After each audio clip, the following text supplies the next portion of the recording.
This is a short guide on how to make some really good chocolate cake. Also, it's gluten-free. I forgot if I mentioned that. So this is a gluten-free recipe. I'm trying this because I have somebody in my life now who is gluten-free. And I also wanted to challenge myself a little bit because I've mainly done recipes that I already know. And this one I had to learn some stuff. So let's get right into it.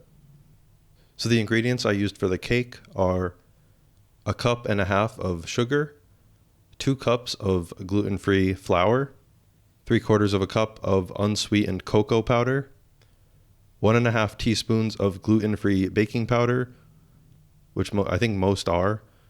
No, I'm not sure though. 1.5 teaspoons of baking soda, 1 teaspoon of salt, 2 eggs, careful, 1 cup of milk. For this I used almond milk, 1/2 cup of vegetable oil, 1.5 teaspoons of vanilla extract. For this I used imitation vanilla extract, please don't hate me. And 3/4 cup of boiling water. Please be careful, it's very hot. And then I forgot to mention earlier, but for this recipe we will be doing a chocolate ganache frosting. Again, first time I'm making a chocolate ganache. It's one of my favorites, which it's just a very rich, kind of thick frosting. And for the chocolate ganache frosting, we will need 1/2 pint, which is a cup of heavy cream, and 1 cup of semi-sweet chocolate morsels. It's a 1-to-1 ratio of those, so if you want more or less, just change it equally. So for this recipe, to start, you preheat the oven to 350 degrees. Then I greased a 9-inch by 9-inch baking pan. The original recipe called to grease 2 8-inch round cake pans. I didn't have that, so I used the 9 by 9, and it still worked okay. So then in a large mixing bowl, stir together the sugar, flour, cocoa, baking powder, baking soda, and salt. And make sure to mix that well. It should all be the same consistency. Then you add in the wet ingredients. You add in the 2 eggs, the milk, the oil, and the vanilla. And then the recipe says to use a mixer on medium speed for about 2 minutes. I don't have a mixer, so I just looked really stern and moved my arm really fast when I mixed it. And it worked pretty well. And then after that is a nice consistent consistency. Then you're going to stir in the boiling water.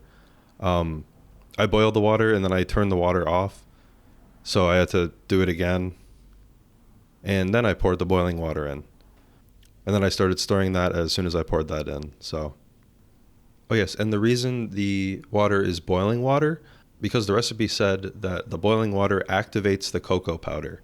So basically, it helps to kind of release certain flavors that are in the cocoa powder that wouldn't be released otherwise. So I don't fully understand how it works, but it gives you more of the flavor of the chocolate. I guess it wouldn't be as like rich or as sweet if you didn't use boiling water. So you learn something new every day. I learned quite a few things with this recipe. So I was a little confused at how runny the batter was.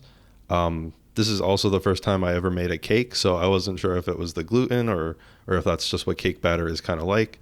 And I think it just is, because when everything was done, it was a good texture, good consistency, and yeah. And yeah, once you pour the batter into the cake pan, then you put it in the oven. And the recipe said to do about 35 to 38 minutes. And I did mine for 35 minutes, and it worked perfectly fine. So I also licked the spoon. It was a little grittier than what I was expecting. The gluten-free flour has kind of a gritty texture to it, which I've noticed in certain foods as well. But yeah, you're also not supposed to lick the spoon because of the raw eggs, so sorry, Mom. After you do that, you can sit down and kind of contemplate your life for a little. Oh, wait, the frosting. Don't forget to do the frosting. Like I said before, for this recipe, we're going to be using a chocolate ganache frosting, and that is only two ingredients. It is heavy cream and chocolate, and it's a 1-to-1 ratio of those. So, and yeah, basically a couple different websites I went to all said to not use chocolate chips, but the Target I went to didn't have like baking chocolate, so I just used chocolate chips anyway, and it still worked. Um, So first you'll heat the cream on the stovetop until it's just about simmering. I put it on the stove on a medium or a low heat, a medium low heat. It shouldn't be boiling. It shouldn't get too hot because then it will not cook right. So yeah, so get it to a nice medium low temperature. It should be just hot enough so that it starts to simmer and bubble around the edges. I left it on for a little bit longer, and I stirred it a couple times. And in a separate bowl, I had the chocolate already, and then you pour the cream over the chocolate. The recipe says to let it sit for 2 minutes, and then you start stirring it. And it says to slowly stir it. Um, I think it honestly took about probably 5 to 10 minutes until it was all very consistent, kind of the same color all the way throughout and everything.